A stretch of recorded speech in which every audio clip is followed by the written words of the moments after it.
All right, does it seem to be running? Mm-hmm. Here we are again, Mama Liz with our Tuesday training. And today we are going to talk about do's and don'ts of real estate. And for those who are watching online, both of these packets are online that you can download. Hopefully you've already done so that you can go follow along with us. It's not critical that you have them, but it might be helpful to you. And we're going to start with the don'ts. I'll get the negative out of the way because I'm not a negative person at all. I don't like negative stuff. But we're going to start with the don'ts. When you talk about your commission, my theory, my policy is do not focus on your commission. Again, we're looking at the don'ts first. You don't want to focus on commissions. If you focus on commissions, what happens? You probably are not going to do a good job of giving the same service. You just want to do the job, get the closing, get the money. And we all like to make the money that we make in real estate. You can make good money in real estate. But you need to give good service. And my belief is if you don't focus on the commission, it will just take care of itself. You do your job, the commission will happen. Never write a contract on a property you have not seen.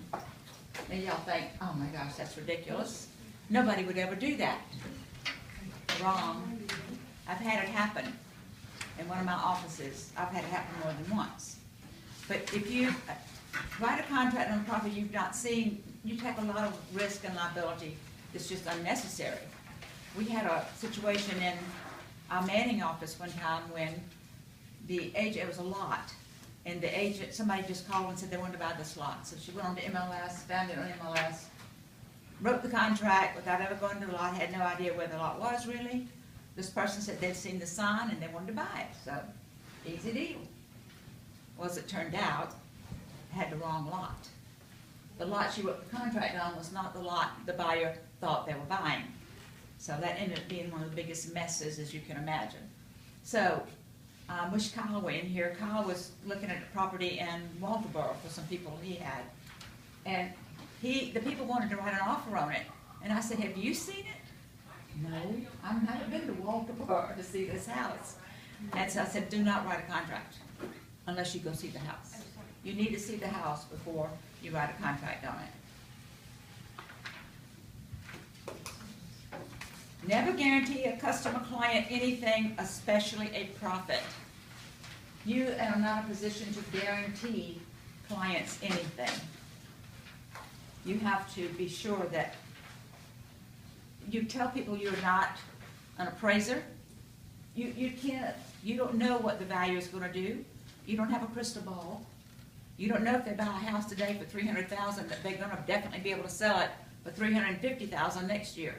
There's no way you're going to know that. Yes, you know that the market is going up maybe right now, but you don't know how much. And we have agents that are so anxious to make a sale. None of y'all, of course, none of my people, our people, none of my children would do that.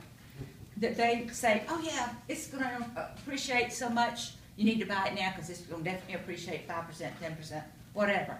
Don't ever do that. Never sign your customer or client's names on legal papers. That should go without saying too, right? Surely no one would ever do that. Yeah, they would. I've had it happen. Me too. I will also tell you that the agent who did that under my watch is no longer with my watch. You can't, because the person died doing it. So it was double trouble there. There's no reason for you to sign somebody's name just because they're out of, well, especially in today's world. Yeah. Oh my gosh, you got DocuSign? So there's just no reason for you to sign somebody, never any reason, but especially now. And this next one is interesting. Never depend on a listing agent for accurate information. Now you would think that you should be able to depend on that. But I want to remind you that a listing agreement is between the seller and the broker, right? Has nothing to do with the buyer. Nothing. So when you're writing a contract, you need to put everything you want, the buyer wants in a contract. We had a situation just recently where the listing agent said that the property was encapsulated And I'm not sure how you say that. You say under the house is encapsulated, you say the house is encapsulated. I'm not sure how that's supposed to be said. But at any rate, y'all know what I mean. And it wasn't. For some reason, he thought he heard the seller say that, and he put it in MLS. Well, the buyers, potential buyers at the time, brought it up, and he said that he made a mistake. When he checked with the sellers, it was not encapsulated. Well, the buyers just raised all kind of canes, saying, you know, you said it was encapsulated, you got to encapsulate it. Well, I beg to differ with that because it has not closed. The mistake was recognized and taken care of. You know, it was changed in MLS, put the correct information before a contract was ever ratified. So, but that buyer's agent, the point here, relied on the listing agent's information, which was incorrect. A lot of times there are typos in the tax back numbers. There's all kinds of things that could be mistakes, genuine mistakes in a listing agreement. So you need to check it out for yourself. And if you're representing a buyer, your buyer's agent, it's your responsibility to check everything out yourself instead of relying on the listing agent. Never say you can get loan approval with no stipulations before the closing date. Ms. Rexanne is in here with us, and I think she will agree with that. Yes, don't do that. And these contracts, they want you to do that. They want you to put when you're going to have loan approval with no asset or income conditions. You're just not going to get that till closing. Recently, I've seen a couple of contracts come in where they have struck out. Excuse me, I have a little pain in my back, everybody. When I do like that, it's just it's okay.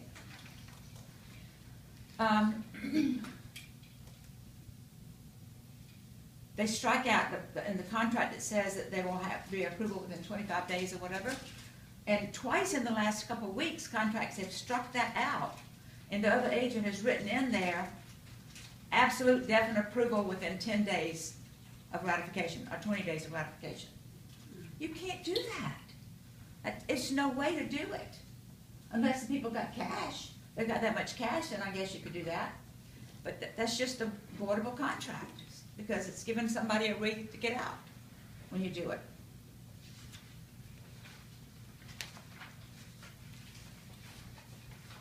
Never write a contract only contingent on financing when you know the person needs to sell a property in order to qualify. Don't ever do that. And a lot of agents do that because they'll say, well, they have to sell the house. They can't qualify for the loan if they don't sell their property. So they'll get turned down for the loan, and it's contingent on financing, so why do I have to tell them? That's just unethical. Don't ever do that. Never sign saying that you have earnest money unless you have it in hand. Can we go back up one? Mm-hmm. Never read a contract. So is that where you add the addendum that their house is contract? You have the contingency addendum on selling the property, yeah. So if they have to sell their house, you really need to put that addendum in there. If they need to sell in order to buy, you need to use the addendum, definitely. The thing about earnest money, I've told the story before, some of y'all have heard it, some may not have. But we've had a situation where somebody signed that they had the earnest money because they just knew the people, they could trust them. They wrote the contract, it was supposed to be $1,000 earnest money, and they were going back to New York, New Jersey, someplace up north, and they were going to send the money, or transfer the account, or money into the account. So she signed saying she had it. Well, they had a change of mind when they got back and decided they were not going to send the earnest money, they were not going to buy. Guess who had to pay that earnest money? The agent, because the agent had signed saying they have it. So don't ever do that if you don't have it in hand. And if you do it, you only do it once. I'm sorry? I said, if you do it, you'll only do it once. Only do it once, right? Well, what about the due diligence period though? Or didn't you have that then? Because during due diligence, they would, We didn't have that. oh, so under that old contract, you included that too, huh? We didn't have due diligence back then. Never change commission or important data in MLS after the contract is ratified. Mostly I'm talking about commission here, and I had that happen too. The contract was ratified and commission was one thing, said 3% co-op commission. And when it got ready to go to closing, the agent told the attorney it was 2% to the co-op agent. And the listing agent wanted to keep the extra percent because they had to do a lot of extra work. You don't do that. Obviously, that commission had to be paid. So, just don't do that. That person, that can't happen under my watch also. But that person is not here either. You just can't, because the person didn't, you know, if you do something wrong, we all do things wrong. If you do something, sometimes, I don't think there's a perfect person in here. I'm certainly not. But if you admit it, let's fix it and move forward. That's one thing. Mm-hmm. But if you say, no, I deserve this and that just because I did the work and blah, blah, blah, no. That's not the way it works. Exactly. So, do not expect the extension clause of the contract to be an automatic extension of the closing date. In every contract class I have, I talk about this over and over again. So I know all of y'all have heard that. That extension date in the contract is not an automatic extension of the closing date. It is simply an extension if the closing does not happen because of what? Due to the fault of? Not the buyer or seller. If it's the lender or the attorney, title, one of those, but not the buyer or seller. That's the only time it's to come into place. And most realtors out there think it's an automatic extension of the closing date. That's just what they think, but that is wrong. That is not correct. On your listing, never give another agent information on offers that you may have on the property. Now, experienced agents know about this. You new agents may not realize this. But when you have a listing and you get an offer on that listing, you get ratified the contract. And then another agent will call you up and say, what'd you sell that for? Do not tell them. That is privileged private information. Do not give that out until it closes, because your deal may fall through. You may have to put it back on the market, and you don't want it known out there what it sold for. This is why the South Carolina Real Estate Commission requires that our pending files be secured, locked away, so that just any agent can't go in and pull one up and look at it. Now, other agents, I have my agents a lot of times come to me and say, oh, would you believe that agent told me? A lot of agents out there will just give you the information, but don't do that. Never allow buyers to move in prior to closing. This is a Mama Liz rule, and I can tell you it is not worth it for the most part to let anybody move in before closing. I don't care how nice they are, because they will become unnice. I've had it happen over and over again. Now, there are going to be occasions when it absolutely is a must, but if any of you in my offices ever have this come up and you feel like you need to do it, come talk to me and let's talk about it. Because you just don't want to let anybody move in before closing unless absolutely necessary.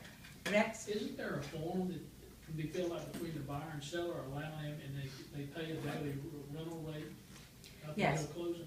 There's a form called a prepossession form that can be filled out for that, but I don't care. You know, yeah, you want them to do that. If they're going to move in, they've got to do that.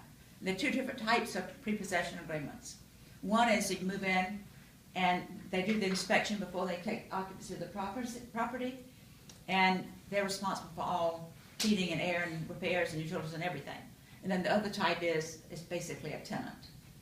But you don't want to do either one of them unless it's absolutely necessary. I'm talking to you guys with about 36 years, 38 years of experience. You know, these things just happen, and I know about them. Never be a power of attorney for buyers or sellers for a closing. Actually, you can't be anymore. Oh, they don't allow it anymore? Most lending institutions now have went to, you have to have a family member or be your POA. Rex is saying that this is not allowed anymore by the lending institutions anyway. Because of the conflict of interest. And I always said it's a conflict of It's a interest. huge So. conflict of interest. Not a good idea to purchase your own listing. And some of you people say, well, why not? I mean, I can get a good deal, it's my listing, I get the whole commission off of it. I can tell you what, that'll come back to haunt you probably down the road. Right now, the seller's anxious to sell it, and they're so thrilled that you take it off their hands. In a year, they can come back and say, they took advantage of me. So I don't think it's a good idea. When Lisa and Paul were listing and selling, we never Well, I can't say didn't allow them, because they're adults, they could do what they wanted to do. But we strongly advise, and they never bought any of their own listings, it's just not a good idea. Never count on multiple contracts at a time.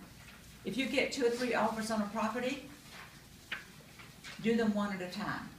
Now, there's no law for that, and as a matter of fact, South Carolina real estate license law says that you can count on multiple contracts at one time, but you're asking for trouble, I'm telling you. If you count on 2 contracts with the same identical counter, they go out to the other agent. What if both agents walk in that front door and they're squeezing each other to get in the front door at the same time? What are you gonna do? So don't do it. Just count on 1 contract at a time. Those are my don'ts. And we're gonna move to the positive side of life, the do's of real estate. I don't know if that's a word. I made that word up, I think. Do's. Sometimes I put apostrophe in it, sometimes I don't.